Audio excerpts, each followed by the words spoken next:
بسم الله الرحمن الرحیم. راځو ابتدا شروع دي ځنه کو چې ورډ پروګرام څنګه خلاصولای شو. د ورډ پروګرام د خلاصولو لپاره لومړی لار چې دا هغه تاسو به راځي کوم ځای ته سٹارټ وي. په دې کې به آل پروګرام ته راشي. په آل پروګرام کې به څو کې را به شي مایکروسافټ آفیس ته. په مایکروسافټ آفیس کې مایکروسافټ آفیس ورډ 2007 دا به پیدا کی. په دې کلیک وکړو دا به راخلاص شي. دا د لومړی طریقه. لکه په دې طریقې تاسو هر پروګرام خلاصولای شئ. دویمه طریقه داسې ده چې ته راشه ما تاسو ته ویلی و چې رن کمانډ کنه. رن کمانډ کې موږ د پروګرامونو نومونه لیکو او پروګرام ډایرکټ موږ ته راخلاصوي. اوس رن کمانډ کې زه لیکم ورډ. دا صحیح دی چې انټر کړم نو ما ته وایي ګوري دا پروګرام تا سره نه خلاصېږي. ولې؟ ځکه په رن کمانډ کې به ډیفالټ نوم لیکي. هغه نوم به لیکي چې کمپیوټر یې پېژني. هغه نوم به نه لیکي چې تی پېژني. اوس دغه ورډ پروګرام ته په کمپیوټر کې نوم ورکړی وین ورډ. ځکه دا ورډ خپله کلمې ته وایي. دا کلمه چې دی هر ځای کې راتلی شي. نو دلته یې ورسره دا وین کلمه اضافه کړې وین ورډ یې لیکلي دي. دا چې انټر کړي نو ډایرکټ به د ورډ پروګرام څنګه شي راخلاص شي. یو خبره. دویمه دا طریقه مو زده کړه. درېیمه طریقه دا د سرچ پروګرام ان فایل. په دغه ځای کې دا تاسو سره لټون کوي، فایلونه لټوي. دلته ورته ولیکه چې ورډ انټر کړه تاسو سره به ډایرکټ ورډ پروګرام څنګه شي راخلاص شي. دې کې ستونزه لرئ؟ په دغه طریقه تاسو نور پروګرامونه دا د درې طریقې. څلورمه طریقه دا ده چې ته راځې څنګه کوې پوهېږي. ته راشه او په دې ځای رایټ کلیک وکړه او راشه نیو ته. نیو کې به ورته ووایي چې مایکروسافټ آفیس ورډ ډاکومنټ ته به د نوم ورکړې. صحیح شو.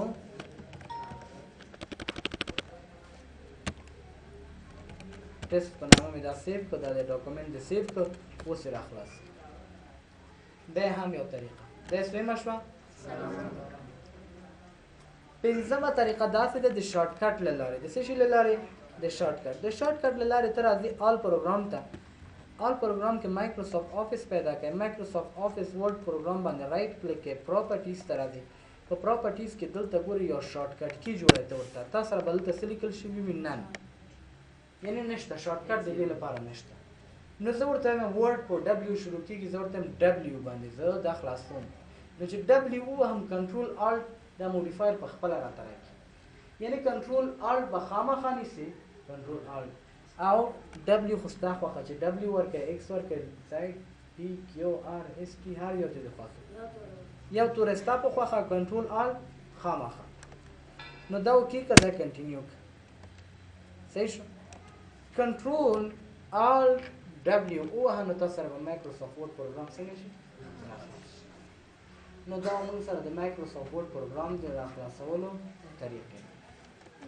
کله مو چې راخلاص کړه صحیح شو. کله مو چې راخلاص کړه نو اوس راځو د دې انوایرمنټ هغه چاپېریال سره ځان څنګه کړو اشنا کړو. دغه بټن چې تاسو ګورئ دې ته ویلی شي آفیس بټن. څه ویلی شي؟ آفیس بټن. آفیس نه لاندې دغه هوم، انسرټ، پیج لیاوټ، ریفرنس، میلینګ، ریویو، ویو دا څه شی دي؟ نه دا ریبنس. مینو دې ته نه شو ویلی. په 2003 کې چې هوم، انسرټ، پیج لیاوټ دي هغې ته مینو ویل کېږي. یا دلته چې دي دې ته ریبنس وایي. ګورئ ریبنس دې ته ویلی شي. دا هوم دی که نه. هوم باندې مې کلیک وکړو. په هوم کې چې څه دي په یو ځل ټول ستاسو مخې ته څنګه شي راڅرګند شي. ګورئ تاسو ټول لیدلی شي. همداسې دی که نه ښکاري. بله خبر مینو بیا داسې وي. د مثال په ډول کمپیوټر ته راځم. کمپیوټر ته چې راغلم نو دلته اورګنایز دا اوس ما سره مینو ده. اوس لیاوټ کې نور هم څه شته. څه دي پکې؟ تاسو ته لیاوټ ښکاري؟ نه. خو چې کله راشم لیاوټ باندې کلیک وکړئ نو بیا به تا ته په دې کې مینو بار دی. که په دې کې اوس بله مینو وي نو هغلته چې کله راشي نو تا ته به ښیي چې په دې کې دا مینو ده. نو مینو دې ته وایي چې ته په هغې تر اوسه چې د هغې باندې کلیک نه وي کړی نو هغه نور معلومات درته پکې نه راځي. او ریبنس په کلیک کولو سره هر څه ستا مخې ته څنګه کېږي؟ صحیح شو. نو دا ریبنس دی. ریبنس نه لاندې دغه هر یو چې تاسو وینئ هر شکل چې وینئ دې ته ویلی شي کمانډ. کمانډ دی ښه. دا کمانډونه دي. خو دا کمانډونه بیا په ګروپونو ویشل شوي دي. لکه اوس وګورئ دغه یو ګروپ دی دا خط تاسو وینئ چې دینه چارپیر دی دا بل ګروپ دی دا بل ګروپ دی دا بل او دغه یو دوه درې څلور پنځه ګروپه دي دلته نو دې باندې نوم یې ښی دی سب ګروپ کمانډس سب ګروپ کمانډس دې ته ویلی شي صحیح شو نو دې ته کمانډس ویلی شي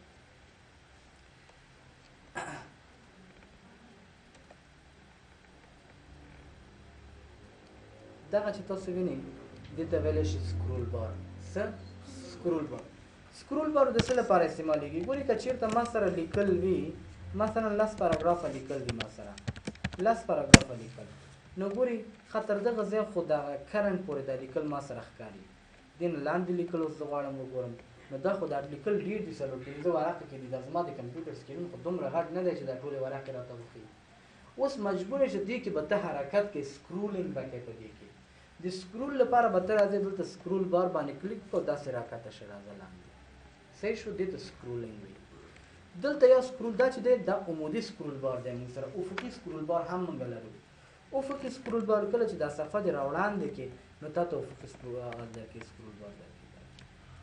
صحیح شو او دې نه اخواته دغه ځای ته چې ویلی شي دې ته زوم سلایډر بار ویلی شي څه زوم سلایډر بار ویلی شي یعنی مطلب دا دی چې دا ستا ته دا پیج څنګه کې زوم کوي دا پیج درته راوړاندې کوي لکه مثلا دلته په یو بټن دی په دې ریموټ کې ماته د دې نوم نه ښکاري داسې راوړاندې نږدې ورته وګورم دې بټن یې په سایز کې صفر راځي نه راځي فقط زه ورته نږدې نه ګورم نو که تاسو وګورئ دغه د دې لیکلو سایز چې دی دغه مهال 11 دی که نه صحیح شو او که دا دې نه هم زه رامخکې کړمه دومره یې کړمه نو بیا هم څنګه دی 11 دی یعنې په سایز کې فرق نه راځي فقط دومره کېږي چې ستاسو سترګو ته څنګه کېږي راوړاندې کېږي نو دې ته ویلی شي زوم سلایډر دغه ځای ته چې دی دې ته پیج لیاوټ وایي دا تاسو بیا په موږ تاسو په ویو کې لرو په ویو کې ګورئ ډاکومنټ ویوز کې موږ لرو پرنټ لیاوټ دی سکرین لیاوټ دی فل سکرین ریډینګ دی ویب لیاوټ دی آوټلاین دی ډرافټ دی نو دې ته لیاوټ ویلی شي لیاوټ یعنې مطلب دا دی چې دغه د ورقې سټایل چې دا ورقه ته په کوم شکل کې ګورې دغه لیکل ته په کومه ورقه کې په کوم شکل ګورې دې ته لیاوټ وایي دا خو مو ویل چې زوم دا چې دی سکرول بار دی دغه ځای ته څه وایي نوټیفیکیشن نوټیفیکیشن ولې ورته وایي ګورې زموږ خبرې کنه یو پیج دی موږ سره یو سیکشن دی ما ته وایي ته پیج 1 of 2 تا سره 2 پیج دي خو ته په کم پیج کې په لومړي پیج کې تا سره 608 کلمات لیکل شوي تا سره ژبه چې د انګلیش انتخاب دی یعنې که ته اوس لیکلو کې تا سره به کومه څه لیکل کېږي نو ځکه ورته نوټیفیکیشن صحیح شو وموپېژنده نو دا موږ سره د ورډ پروګرام هغه چار پیریان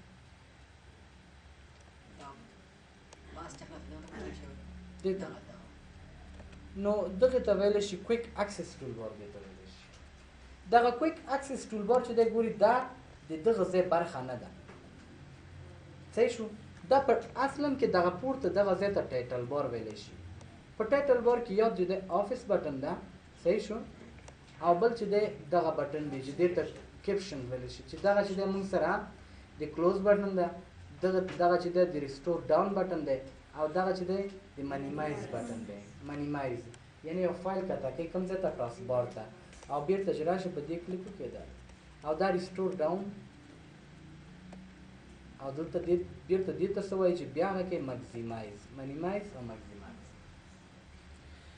دا د ټایټل بار برخه دي دا د څه برخه دي د ټایټل بار دغه پورته سلایډ د ټایټل بار خو دغه چې تاسو وینئ دا کویک اکسس ټول بار دا د ټایټل بار برخه نه ده ولې ځکه دا کولی شي ته ټایټل بار نه لاندې مو ګورې څنګه منیمایز د ریبن کلیک وکوه نو وبخئ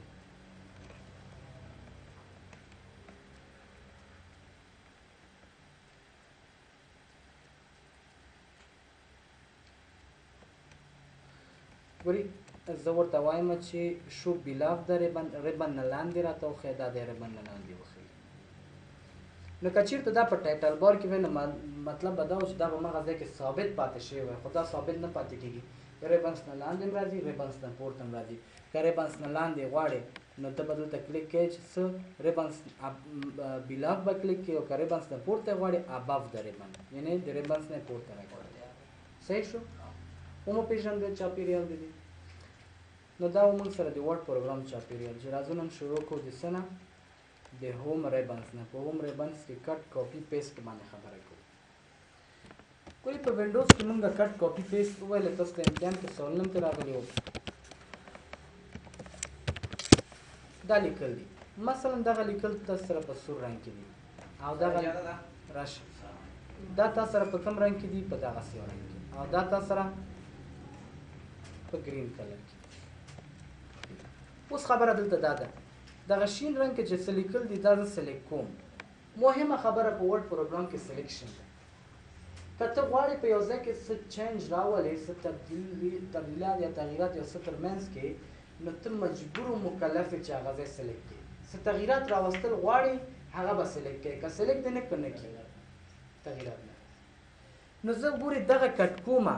اوس که زه زر زر یم دلته په کټ باندې کلیک وکړم، اول خو دا دی بالکل کار نه کوي. ما ته وایي ته څه کټ کوې، هغه څه چې کټ کوې هغه ما ته وښیه. د هغې د ښودلو لپاره ته مجبور و مکلف یې چې هغه څنګه کې سلیکټ کړي. ښه سلیکشن دې واخیسته. اوس سلیکشن کټ فعال شو. کټ څنګه شو؟ فعال شو. نو اوس ته کولی شې دا څنګه کې کټ کړي. خو ګورې مخکې له دې نه چې دا کټ کاپي پیسټ وایي، لومړی راځو سلیکشن وایي چې دا سلیکشن څنګه کېږي. یو فری سلیکشن دی. فری سلیکشن ستا په خوښه چې هر طرف ته غواړې سلیکشن کوه. که دې خوا نه کوم لیفټ کلیک ونیسه، کته سلیکشن کې که پورته سلیکشن کې، داسې دا ماوس باندې ګوته پورته ویسه او کته یوسه. دې ته فری سلیکشن وایي، ستا په خوښه دی. بل ډول سلیکشن چې دی دې په سر کې ودرېږه دې کلمې، شفټ ونیسه، ښي طرف ته چې کومه بټن د دغه څلورو بټنو کې دا وهه، نو تا ته به یو یو دا حرف څنګه کې سلیکټ کوي. اس سلیکټ نه دی که نه، اس پورې سلیکټ شو، ای سلیکټ شو، آ سلیکټ. ته ورته نه چې ما ته یو یو کلمه سلیکټ کوه، کنټرول شفټ او دې طرف ته بټن ووهه، نو تا سره به یو یو کلمه څنګه کېږي سلیکټ کېږي. ته ورته نه ما ته یو یو لاین سلیکټ کوه، نو دلته کنټرول شفټ دغه لاندینۍ ډاون بټنه ووهه، نو تا ته به یو یو لاین څنګه کېږي سلیکټ کېږي په دې طریقه. ته ورته چې نه ما ته یو یو پاراګراف سلیکټ کوه، کنټرول شفټ ډاون بټنه وهه، یو یو پاراګراف به در سره څنګه کېږي سلیکټ کېږي. نو دا سلیکشن ته کنټرول ای سره ټول سلیکټ کېږي. صحیح شو؟ یعنې آل سلیکشن. او بل رقم سلیکشن داسې کولی شو. اوس وګورئ زه سلیکشن داسې کوم، که هغه په شفټ سره وي که کنټرول سره وي، هر څه سره چې وي سلیکشن زما د مثلا کوم طرف نه چپ طرف نه شروع کېږي راځي ښي طرف ته. خو زه ورته یم نه، ما داسې کار وکړم چې ما سره دا سلیکشن واخله داسې عمودي شکل کې راته سلیکشن. نو عمودا چې ته سلیکشن کې ته به آلټ نیسې، آلټ ونیسه دا ځای سپورې، که آلټ ونه نیسم د دونه سلیکشن مې وکړه. صحیح شو؟ ښه دا خو شو. دې نه وروسته چې مثلا دغه ځای خالي پرېږدم، نو دلته چې سلیکشن کوم نه کېږي. څنګه کېږي؟ نه کېږي. خو دې ځای کې خو ګورئ که مثلا کته راځي، نو ته ستا خو مطلب دا وي چې دغه ځای کې 2 انچه ځای ته سلیکټ کړي، دې خوا ته خو نه راځي، خو چې لاندې راکېوځي نو دلته تا سره هغه پوره خط څنګه کېږي سلیکټ کېږي. د دې لپاره چې پوره خط سلیکټ نه شي، آلټ به ونیسې، کنټرول آلټ.